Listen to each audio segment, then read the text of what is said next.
everybody. Kim Becker and Ryan Blackburn here for an MHS Nuggets AMA. Ryan, I'm going to start by rubbing it in here. I went to the Nuggets game on Wednesday night against the Knicks, and I'd placed two bets.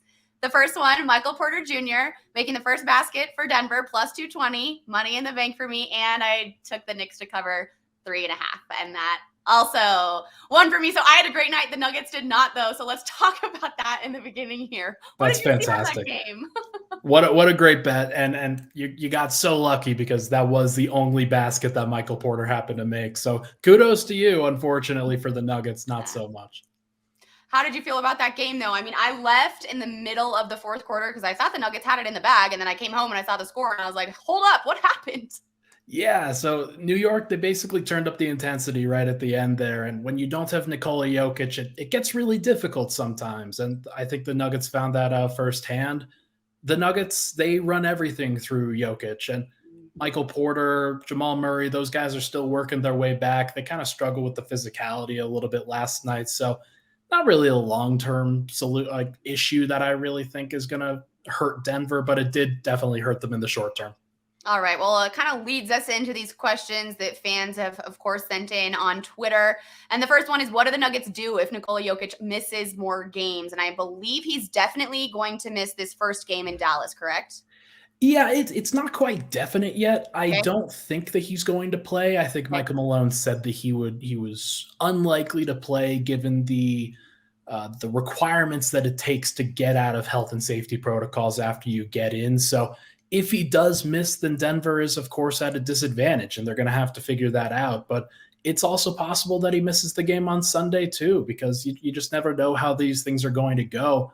And if he does miss, then you're missing 2 games against another Western Conference playoff contender that you would really hope you could win those games against. And if Denver went 1-1 in that stretch, then that would be great, but they may not win either of them.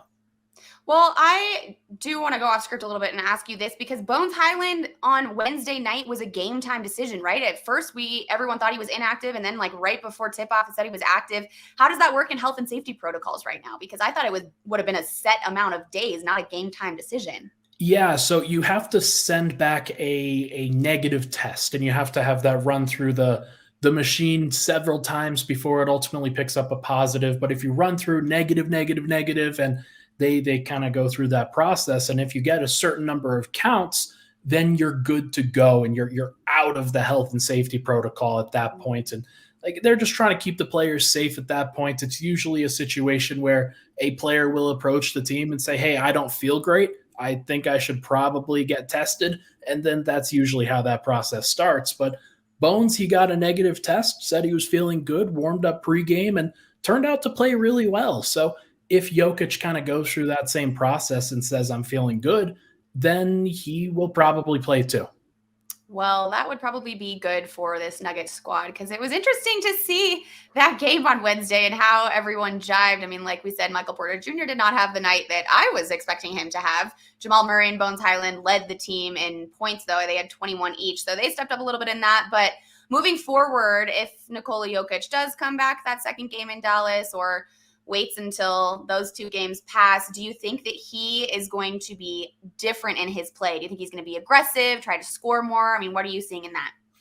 Yeah, so it was really me. I had pushed forth this narrative a little bit that Nikola had not been as aggressive as he really needed to be in the early part of the season. I've sort of moved back away from that take just because the way that the Nuggets have kind of evolved a little bit, Jamal Murray has played better. Michael Porter has played better overall while Jokic is out there especially. And those guys, they probably wouldn't have had as many chances to improve if Nikola had been really looking to score heavily. So I think it's all in the plan. It's all in kind of the understanding plan that Jokic is going to take his foot off the gas, at least at the beginning of the year. And then once things kind of get into gear, he will get into gear too. So it'll take a little bit. I don't know if I'd necessarily assume, oh yeah, he's going to shoot 25 times in the next game when he comes back, but I do think he'll be properly aggressive. If the game calls for him to shoot more, he'll shoot more. If the game calls for him to pass more, he'll do what it takes to help the team win. Did Coach Malone talk on that at all about, the lack of Nikola Jokic on Wednesday night's game and the lack of aggression or anything like that? Or did he kind of stay away from that after the game? Yeah, he never really wants to use excuses, but I think everybody really understands that when you don't have the two-time MVP, when you don't have a player that is at the center, the focal point of everything you do on both ends of the floor, it's going to be difficult. And Denver, they really struggled with handling the physicality and turning the ball over. So it was certainly implied that had Jokic been back there, he would have been a little bit better. The team would have been a little bit better in general, and they probably don't lose that game if they have Nikola Jokic. Let's be honest. Yeah, absolutely. Okay, well, we'll stay on the physicality of the team a little bit. How can this Nugget squad become more of a physical team, in your opinion? Yeah, so it's interesting. I do think that this team, they can sometimes be physical enough. It just kind of depends on the situation. It depends on how comfortable they are in general. That's really where I would kind of gear this conversation. Denver, they know how to turn up the physicality when it matters. They know how to get into other people, make life difficult for the opposing team, and also flex their will a little bit against some of these other teams on the offensive end. But in order to do that, you have to have full confidence. You have to have full understanding and knowledge of what you're going to do, how you're going to do it, and belief that when you do something like that, that it's going to be successful on both ends. When you don't have Jokic and you don't have Aaron Gordon, you're being taken out of your comfort zone a little bit when you're going up against some of these teams and you're kind of playing guys like Zeke Naji at 26 minutes where he hasn't really played at all, or Jeff Green is closing against Julius Randle, which that matchup just didn't really work out that well. So it takes you out of your comfort zone. If you are in your comfort zone, then you're more naturally going to be a little bit more physical or at least able to handle that physicality a little bit better. So it's not really a concern to me, but Denver, once they get into that comfort zone, I think the physicality will be there. Well, I hate to be a negative Nancy on this subject, but these guys are professional basketball players and they're going to be taken out of their comfort zones in many different capacities. I don't know. When I was watching the game on Wednesday night, it just seemed like it was very apparent that they use Nikola Jokic as a crutch, really, and to use that as a full excuse. I mean, this team is still elite around Nikola Jokic. There are a lot of really great players on this roster, so they need to be able to figure out how to work together, even if their main man is gone, right? I mean, like I said, they're pro athletes. This is something they've been doing their entire lives, and they should know kind of how to get that going. So if they don't get going, say in the next two games, if Nikola Jokic does not play, I mean, how detrimental do you think that is to this team? Oh, in the short term, it's definitely detrimental. But one thing I will say is Jamal Murray, he was one of those guys that you could count on to really anchor the team, especially in the bubble, kind of in the subsequent months after that, where he was really coming into his own as a player, having that confidence to deliver on the biggest stage, no matter what the situation was, whether Nikola Jokic was out there or whether Nikola Jokic was sitting.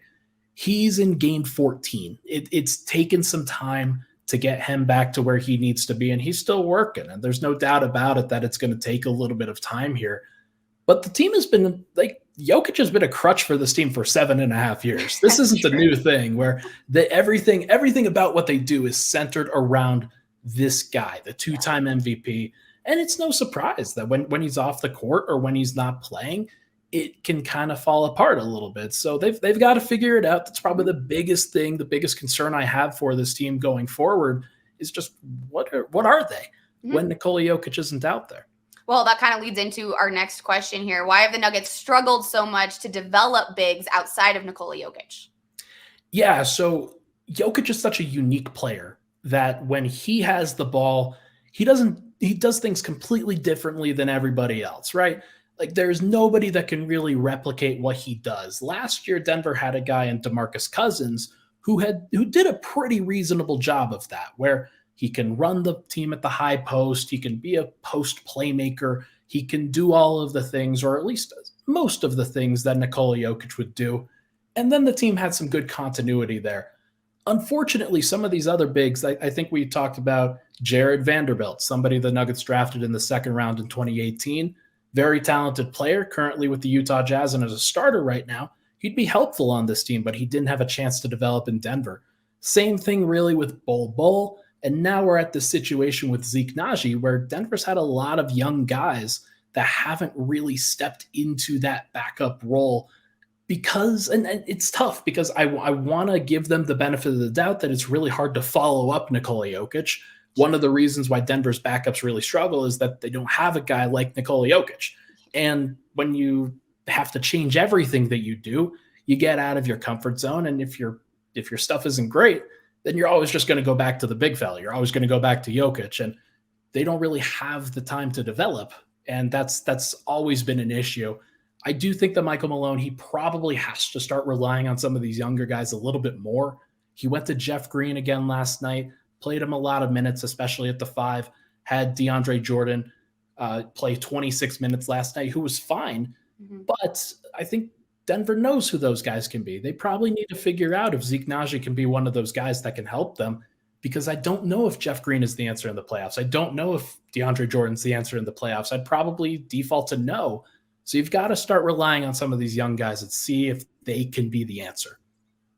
It's going to be really interesting going forward. My mind is like turning in all these situations. Like, do you think Coach Malone will run practice differently, even with Nikola Jokic back? Do you think that he'll do things without him? Because it's just seems like it all falls back, obviously, like you said, for the last 7.5 years on Nikola Jokic and what he can do for this team. But because he's such a unique player, you notice it so much more when he's not there, and it affects all of them. And if these guys want to be a championship team, make a run for that, I mean, they have to be able to develop some of these younger guys.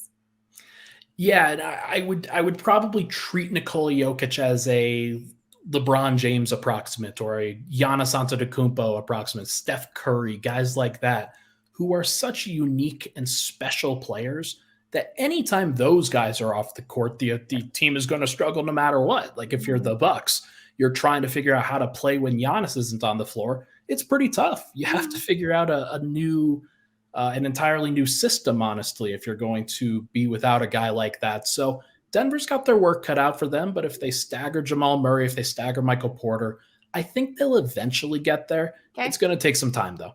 All right. Well, the Lakers still stuck with LeBron James on the court. I'm just going to throw that one in there for you, Ryan, this year. But no offense to LA. But we'll move on here. Where do you think the Nuggets bench unit ranks among contenders right now? I know this one's a little technical for you. Yeah, a little technical. I'd have to go through and really highlight some of the contenders. In the East, Boston and Milwaukee are probably the main two teams over there. They have better benches than Denver, especially Boston. I think that bore out in their last matchup. Milwaukee also same thing. They've got some other guys that they can rotate in there that I think just make more sense than some of the guys that Denver has. Denver's got Bones Highland, Bruce Brown, Jeff Green, Christian Brown, DeAndre Jordan, guys like that. Bruce and Bones are going to be good. They're going to be solid contributors in a playoff series. I have no doubt about that. But some of these other teams, let's say with the Clippers, they haven't started off that great, but I fully trust their bench with guys like Terrence Mann and Nicholas Batum and Robert Covington and players of that nature to elevate their team as opposed to kind of detract from it when they're on the court and some of the stars are off. So if I had to give kind of a general ranking, I'd say Denver's bench is probably not where it needs to be. Okay. When it comes to contenders, when it comes to can you rely on this group over the course of a playoff series, over the course of multiple playoff series to be special and really win games for the team? I think it's probably going to be a big weakness for Denver, which means that their starters are going to have to really kick it into overdrive. The good news is that I think Denver's starters are probably the best in the NBA. I think that they have that level to them, which kind of compensates for it. But we'll see. We will see how it goes. But I would definitely have some questions about Denver's bench unit. Okay. All right. Well, we're kind of staying on the same topic here while we wrap this baby up. But the last question that we've got from fans over on Twitter for this AMA is, what is the biggest weakness the Nuggets must improve to push for a championship this season? Yeah, you probably circle back to that bench, right? You probably circle back to what is the backup center situation when Nikola Jokic is off the floor? A lot of Denver's answers right now and a lot of their questions really centralize around that backup center position. Is it going to be DeAndre Jordan? Is it going to be Zeke Nnaji? Is it going to be Jeff Green when they go small? Can they go small? Is that good enough? I don't know. I really don't know what the answer is there. And Fortunately, Denver has a lot of time to kind of figure that out over the course of these next couple months. But if they don't like the answers that they find, I think they may have to go searching for another player. They may have to go find somebody else who they can trust, who they believe is going to be helpful. I think of a guy like Kelly Olynyk or Jared Vanderbilt from the Utah Jazz. Both of those guys, they're like, I don't think the Jazz are going to be super competitive for the entire time, but those are the kinds of players I'm thinking about when I think, okay, who can really bolster Denver's bench as a big man? How can they help? Is it just being aggressive? Is it just being like competent as a shooter? Is it just a rebounder? It could be any number of things, but I think the overall talent level for Denver's bench probably isn't where it needs to be, and they should probably look to improve that as the season goes along. All right, Ryan. Well, good stuff as always. Thank you so much for this Nuggets AMA. Everybody listening, we will see you next week. Every Friday, we will have this Nuggets AMA over at Mile High Sports. I'm Kim Becker. He is Ryan Blackburn. Make sure that you are following Ryan on Twitter so that when he does send that tweet out to ask questions, you can all send yours in. Ryan, thank you so much. We will see you again next Friday. Thanks, Kim.